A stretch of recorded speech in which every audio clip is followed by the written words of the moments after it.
పాడండి. అలాగే ఇంట్లోనే ఉండి టీవీ కూడా చూస్తున్నారు కదా, ఆ టీవీలో వార్తలని కూడా చూస్తూ ఉండండి. మెల్ల పిల్లలు వార్తలు కూడా చూస్తూ ఉండండి. ఆ వార్తలు చూడడం వల్ల ప్రపంచంలో ఏం జరుగుతుంది అనేది మీకు గమనించగలుగుతారు. చూడండి, SEA1 ఎగ్జామినేషన్ కూడా రాయలేదు మీరు, SEA2 యాన్యువల్ ఎగ్జామినేషన్స్ కూడా మీరు రాయలేదు కదా. మరి కరోనా అనే మహమ్మారి వలన మీరు యాన్యువల్ ఎగ్జామ్స్ రాయలేకపోయారు. అయినా కేంద్ర ప్రభుత్వం వారు, తెలంగాణ రాష్ట్ర ప్రభుత్వం వారు 1 నుంచి 9 తరగతులకి అందరినీ ప్రమోట్ చేశారు. చాలా సంతోషంగా ఉంది కదా మీకు. కంగ్రాచులేషన్స్. మీరు ఇప్పుడు 8వ తరగతి పూర్తి చేసుకొని 9వ తరగతిలోకి అడుగుపెట్టారు. మరి 8వ తరగతి అయిపోయింది, 9లోకి అడుగుపెట్టారు. దానికి ముందుకు ఒక చిన్న ఆరోగ్య విషయమై ఆరోగ్య సూత్రాలు చెప్తాను. మరి ఇప్పుడు ప్రస్తుతము ప్రపంచంలో ఎదుర్కొంటున్నటువంటి కరోనా అనే మహమ్మారిని ఎలా ఎదుర్కోవాలి? ఇంట్లోనే ఉండండి, ఆరోగ్యాన్ని కాపాడుకుంటూ ఉండండి. చూడండి, ఆరోగ్య సూత్రాలు చూడండి. SMS అంటే ఏంటి? మనం కామన్ గా అందరికి మెసేజెస్ పెడతాం కదా, ఇతరులకి సమాచారం అందజేయాలంటే వెంటనే కాల్ మీను కమ్ అని మీకు ఏదైతే పంపాలనుకున్నారో అది మీరు మెసేజ్ చేస్తారు కదా, అది కాదు నాన్న. చూడండి, వినండి.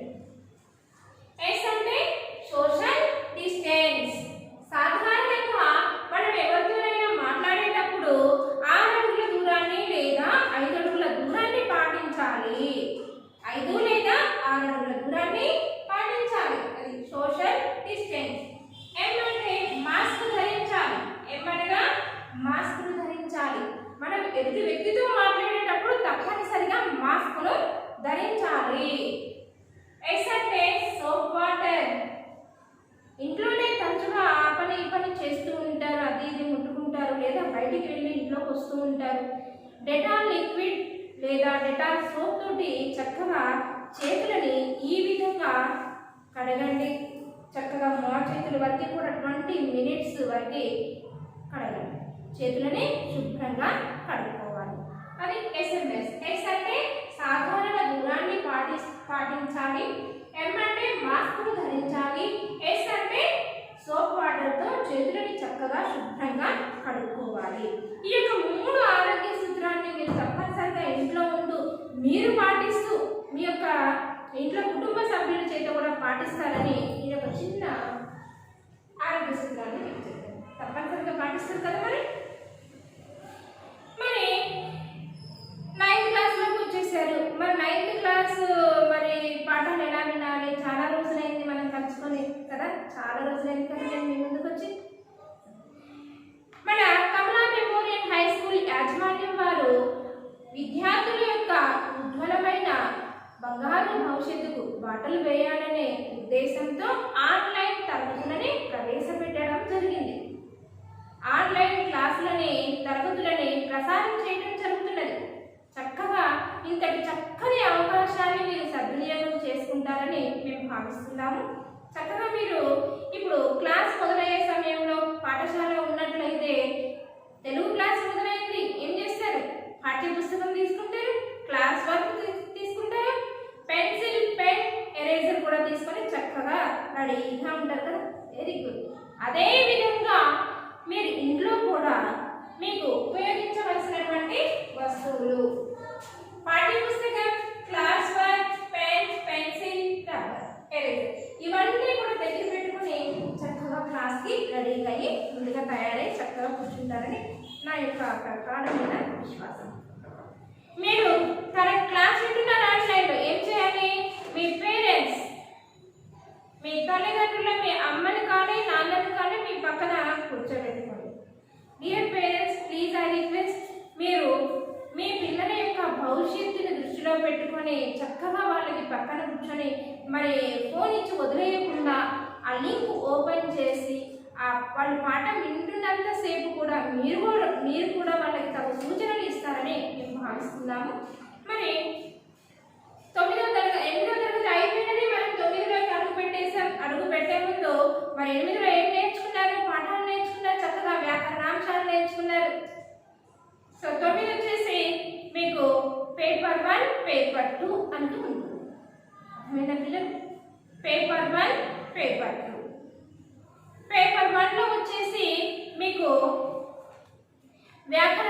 అంశాలు, గద్యాలు, పద్యాలు ఇవన్నీ ఉంటాయి. అలాగే వ్యాకరణ అంశాలు అనేవి ఇంకా కొద్దిగా విపులంగా ఉంటుంది. ఈ కామన్ 8th క్లాస్లో ఎట్లా ఉంటుందో అలాగే ఉంటుంది, కానీ మీకు 100 మార్క్స్ పేపర్ని మీకు డివైడ్ చేయబడి ఉంటుంది. ఏ విధంగా అంటే 20 మార్కులు 20 ఇంటర్నల్ మార్క్స్ ఉంటాయి కదా, మనం ప్రాజెక్ట్ మార్క్స్ అన్నీ చేస్తాం కదా అవి, మరి 40 మార్కులకి ఎగ్జామినేషన్ పేపర్ ఉంటుంది, టోటలీ 80 మార్క్స్, మళ్ళీ ఇంటర్నల్ మార్క్స్ ఉంటుంది. అర్థమైందా మీరు?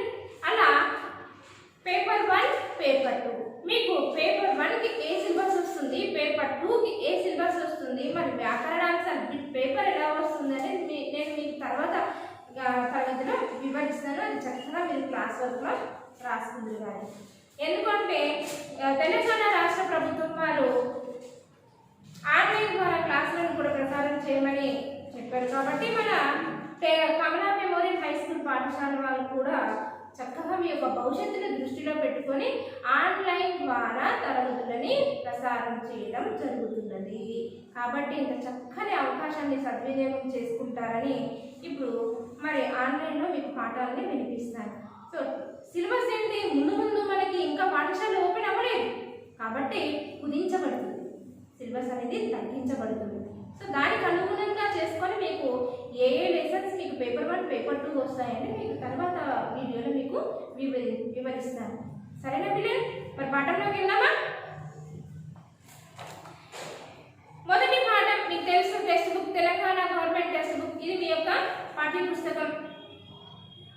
సింగిడి తెలుగు వాచకం. సింగిడి అంటే అర్థం తెలుసా? ఇంద్రధనుస్సు, రెయిన్బో. 9వ తరగతి ప్రథమ భాష, ఫస్ట్ లాంగ్వేజ్ వాళ్ళకి. చూడండి మీ యొక్క క్లాస్ వర్క్ ఏ విధంగా మెయింటైన్ చేయాలి. మీరు క్లాస్ వర్క్ రాసేటప్పుడే మనం ఎగ్జామినేషన్ రాస్తున్నాము, పరీక్ష రాస్తున్నాము. పరీక్ష పేపర్ ఎంత చక్కగా 4 సైజ్ మార్జిన్ చేసి చక్కగా హెడ్డింగ్ రాసుకొని సైడ్ హెడ్డింగ్స్ పెట్టి అండర్లైన్ చేసి మళ్ళీ అదే ప్రశ్నలో మెయిన్ పాయింట్స్ ఏవైతే ఉంటాయో అండర్లైన్ చేసి కొటేషన్స్ పెట్టి ఎంత చక్కగా రాస్తారు క్లాస్ వర్క్. అదే విధంగా ఎగ్జామినేషన్ పేపర్ కూడా ఉండాలి. So first impression is the best impression. Class work నీట్గా ఉంటే మీ యొక్క ఎగ్జామినేషన్ పేపర్ కూడా అదే విధిగా ఉంటుంది.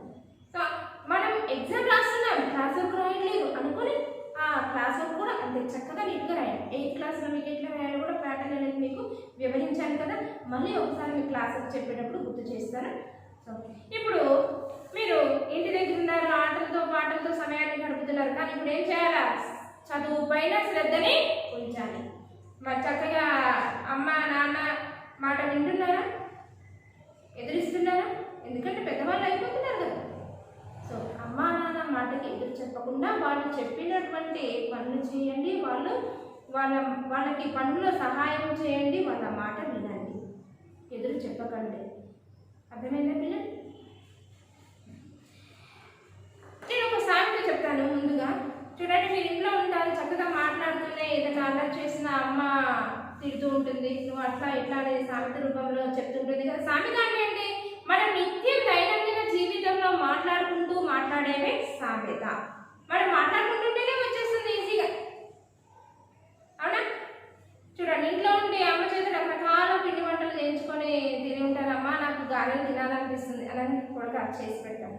ఎందుకంటే ఇంట్లోనే ఉంటుంది కదా. చక్కగా అబ్బాయి అడిగాడు అని చెప్పేసి ప్రేమతో అమ్మ మీ పైన ప్రేమతోటి అడిగిన పని చేసి మీకు పెడుతుంది. అలాగే తింటే గారెలే తినాలి, వింటే భారతం వినాలి. విన్నారా ఎప్పుడైనా సామెత? తింటే గారెలే తినాలి, వింటే భారతం వినాలి. చూడండి తింటే గారెలే తినాలి, గారెల్లో ఉన్నటువంటి రుచి ఇంకే పదార్థంలో లేదు అని. భారతం వినాలి, వింటే భారతమే వినాలి. భారతం వినే కొద్దీ ఇంకా వినాలనిపిస్తుంది కదా. ఆ భారతంలోని ఘట్టాలన్నీ కూడా, అంశాలన్నీ కూడా తెలుసుకోవాలి, మనం అవగాహన చేసుకోవాలి అంటే మన జీవిత కాలం అంతా కూడా సరిపోదు. అంటే తినే కొద్దీ కూడా గారెలు కమ్మగా రుచిగా ఉంటే తింటూనే ఉంటాం, ఎన్ని తిన్నామో లెక్క ఉండదు. అలాగే భారతం కూడా వింటూ ఉంటే మనం ఏ కథ వింటాం, ఏ ఘట్టం వింటాం, మళ్ళీ తర్వాత ఏమైందని దాని పట్ల ఆసక్తి అనేది చూపిస్తారు.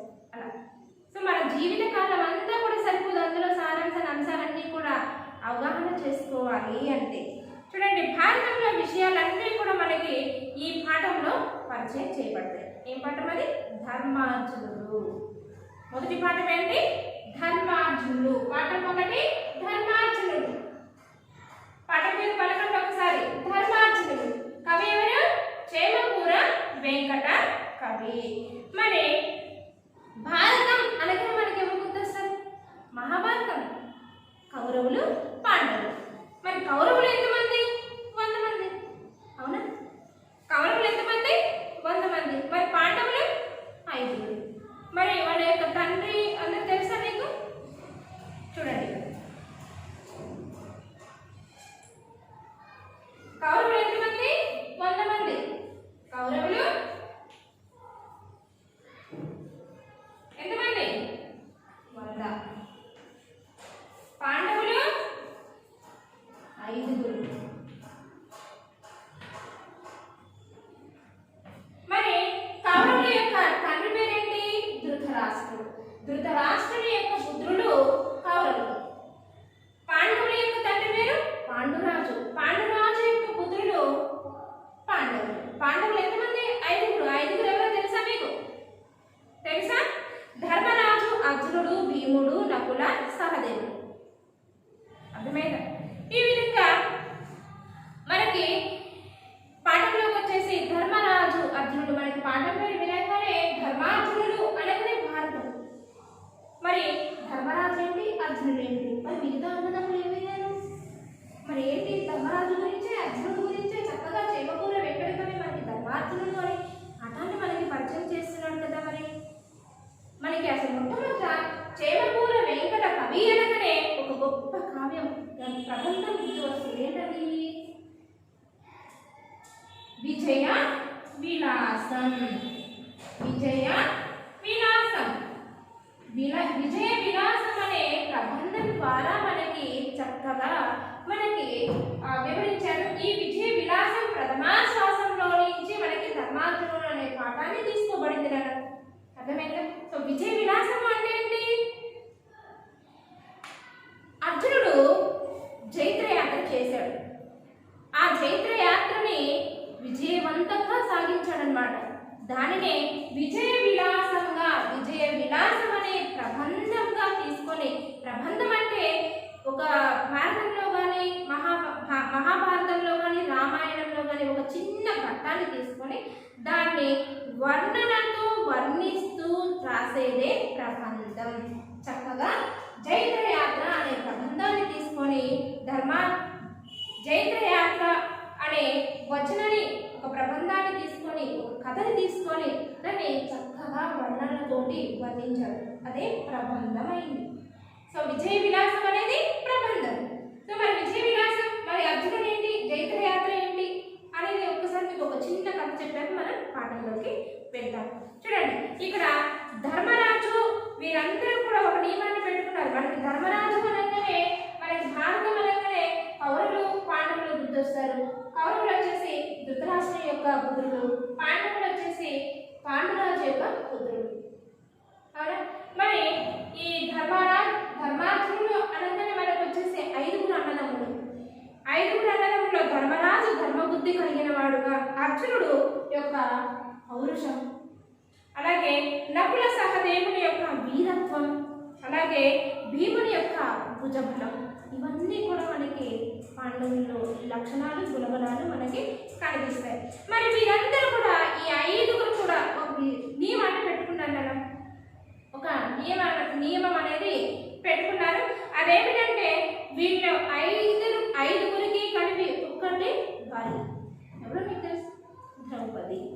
వీళ్ళ 5గురికి కూడా ఒక్కటే భార్య. వీళ్ళ 5గురి భార్య పేరు ద్రౌపది. ఎవరు? ద్రౌపది. ఈ ద్రౌపది ఈ పాండవుల యొక్క భార్య. ఈ 5గురు కూడా ద్రౌపది యొక్క భార్య. మరి వీళ్ళందరూ కూడా మరి 5గురు ఏంటి, మరి ఆ ఒక్కదేంటి అనే సందేహం కలగచ్చు. అదే కదా మరి అర్జునుడు ఏ విధంగా జైత్రయాత్ర చేశారు, అందులో విజయాన్ని ఎలా సాధించాడు అనేది మీకు విజయ విలాసం ఎలా రచించారు చేమకూర వెంకట కవి అనేది ఈ కథ ద్వారా తెలుస్తుంది. చిన్న జాగ్రత్తగా వినండి. వీళ్ళందరూ కూడా ఒక వ్రత నియమాన్ని వ్రతానికి ఎటువంటి భంగం కలగకుండా ఒక నియమాన్ని అనేది అనుసరించారు. అదేమిటంటే ప్రతి సంవత్సరం ఒక సంవత్సరం ఒకరితో ఉంటుంది ద్రౌపది. 5గురు కదా, ఒక సంవత్సరం ఒకరితో, ఒక సంవత్సరం ఒకరితో, ఒక సంవత్సరం ఒకరితో, అలా వాళ్ళు ఒక వ్రత నియమం అనేది పెట్టుకున్నారు. అలా ఒకరితో ఒకరు ఉంటుంది. మిగిలిన వాళ్ళు ఆ గృహం పైకి వెళ్ళరాదు. మిగిలిన నలుగురు ధర్మరాజుతో ఉన్నదనుకోండి, మిగిలిన నలుగురు కూడా ఆ గృహం వైపు వెళ్ళకూడదు అనేది ఒక నియమం. ఆ నియమాన్ని వాళ్ళు కొనసాగిస్తూ ఉన్నారు. అలా కొనసాగిస్తూ కొంతకాలానికి ద్రౌపది ధర్మరాజుతో ఉన్నది. మరి ఇప్పుడు వీళ్ళందరూ ఏం చేయాలి? వాళ్ళు ఉన్నటువంటి గృహానికి అటువైపు వెళ్ళకూడదు. ఈ సమయంలో ఒక బ్రాహ్మణుడు అర్జునుని సహాయార్థమై వేడుకుంటున్నాడు. ఏమని? గోవుల ఆపదలో ఉన్నాయి, అర్జున నువ్వు రక్షించు, నువ్వు వీరుడివి, నీ అంతటి వీర పరాక్రముడివే, నా యొక్క గోవులను రక్షిస్తాము అని చెప్పేసి ఆ బ్రాహ్మణుడు ఆ అర్జునుడి దగ్గరికి వెళ్ళి ప్రాధేయపడుతూ ఉన్నాడు. ఆ ప్రాధేయపడే సమయంలో ఒక సందేహం కలిగింది. అయ్యో, నా యొక్క కత్తులన్నీ కూడా, నా దగ్గర ఏమీ ఆయుధాలు లేవు, నా ఆయుధాలన్నీ కూడా మరి అక్కడ గృహం వైపు ఉన్నాయి, నేను మరి వ్రత నియమాన్ని భంగం కలిగించలేను కదా అని మనసులో అనుకుంటున్నాడు. వ్రత నియమానికి భంగం కలిగించలేను కదా, ఇప్పుడు రక్షించాలి అంటే ఆ గృహం వైపు వెళ్ళాలి, ఆ ఆయుధాన్ని తీసుకురావాలి, మరి వెళ్తే వ్రత భంగం అవుతుంది. కాబట్టి నిర్మోహాటంగా అర్జునుడు ఏం చెప్పాడు? నాకు ఇప్పుడు వీలు కాదు, నేను రక్షించలేను అని చెప్పాడు. మరి ఆ తర్వాత మరి అడిగేది ఎవరు? బ్రాహ్మణోత్తముడు. మరి సహాయం చేసేది ఏంటి? గోవులని రక్షించాలి. సరే, ఇక చేసేది ఏమీ లేక ఆ బ్రాహ్మణుడు మాట కూడా కాదనలేక గోవులను రక్షించాడు అర్జునుడు. ఆ చిన్నగా ఇక అటువైపు ఆ గృహం వైపు వెళ్ళి తన ఆయుధాలను తీసుకొచ్చుకొని మరి ఆ బ్రాహ్మణుడు ప్రాధాన్యపడే బ్రాహ్మణుడు అడిగితే ఎవరు ఏదైనా చేస్తారు కదా, మరి కాదనలేక గోవులను కూడా రక్షించాడు. బ్రాహ్మణుడి కోరికనే తీర్చాడు. కానీ నియమం ప్రకారం అయితే ఇక్కడ ఏం జరిగింది? వ్రత భంగం అనేది జరిగింది. కావున దానికి శిక్షగా మరి ధర్మరాజు తెలుసుకున్నాడు, అర్జునుడు కూడా విన్నవించుకున్నాడు. సో ఈ కారణంగా నేను మరి ఆయుధాల కోసం ఆ గృహం వైపు వచ్చాను అని, వ్రతానికి భంగం కలిగించాను అని చెప్పగానే ఈ శిక్షని విధించాడు. ఏంటి? 1 సంవత్సరం కాలం నీవు భూ ప్రదక్షిణ చేయాలి, భూమి చుట్టూ 1 సంవత్సరం నువ్వు తిరగాలి అని చెప్పడంతో సరేనని దానికి అనుగుణంగా ఆ శిక్షని పాటిస్తూ బయలుదేరాడు తన యొక్క జైత్రయాత్రకి. ఆ యొక్క భూ ప్రదక్షిణ చేస్తున్నప్పుడు నాగకన్య అయిన ఉలూచిని పెండ్లాడాడు. చిత్రాంగదను సుభద్రని కూడా పెళ్లి చేసుకున్నాడు. ఇతని సాధించినటువంటి విజయాల్లో చైత్రయాత్ర అని మనకి పేరు అనేది వచ్చింది. అంటే అన్నింటిలో కూడా భూ ప్రదక్షిణ చేసే సమయంలో అతనికి ఎదురుపడినటువంటి పోరాటాలన్నింటిలో కూడా అతను విజయం సాధించాడు. విజయం సాధించినందుకు గాను ఇతడు సాధించాడు కాబట్టి దాన్ని జైత్రయాత్ర అంటారు. మరి చేమకూర వెంకట కవి భారతంలో రామాయణంలో ఒక ఘట్టాన్ని తీసుకొని ధర్మరాజు యొక్క గుణగుణాన్ని, అతని తమ్ముల యొక్క వీరత్వాన్ని, పౌరుషాన్ని చాలా చక్కగా వివరించాడు. అదే ప్రబంధం విజయ విలాసం. అర్థమైందా పిల్లలు? ఈ పాఠంలో విజయ విలాసం నుంచి ప్రథమాశ్వాసం నుంచి ధర్మార్జునుడు అనే పాఠాన్ని తీసుకోవడం జరిగింది. సో ధర్మరాజు యొక్క గుణగుణాన్ని, అలాగే ఒక ఘట్టం జైత్రయాత్ర అనే ఘట్టం తీసుకొని, అలాగే ఆ జైత్రయాత్రలో ఉలూచి, సుభద్ర, చిత్రాంగద వీళ్ళని ఏ విధంగా పెండ్లాడాడు, మరి మధ్యలో ఎలా తన యొక్క విజయాన్ని సాధించాడు అనేది చక్కగా విజయ విలాసం ప్రబంధ కావ్యం ద్వారా మనకి ధర్మార్జునుడు అనే పాఠాన్ని రచించాడు పిల్లలు. సో మరి ఈ పాఠాన్ని ఒకసారి మీరు మననం చేసుకోండి. అర్థమైందా పిల్లలు? ఈరోజు మీకు హోంవర్క్ వచ్చేసి మేము 1 నుంచి 8 వరకే నేర్చుకుంటున్నాము, మళ్ళీ వర్ణమాల రాయాలా అని కాదు. ఈ వర్ణమాలే మీకు వ్యాకరణ అంశాల్లో తప్పనిసరిగా ఉపయోగపడుతుంది. కాబట్టి మీరు ఒక్కసారి మళ్ళీ వర్ణమాలని అచ్చులు, హల్లులు, ఉభయాక్షరాలని 3 భాగాలు చేసుకొని రాయండి. అదే మీ యొక్క హోంవర్క్.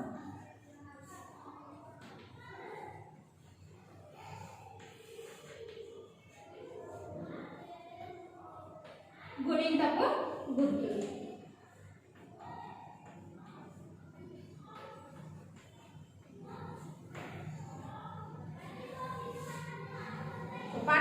అర్థమైంది కదా పిల్లలు.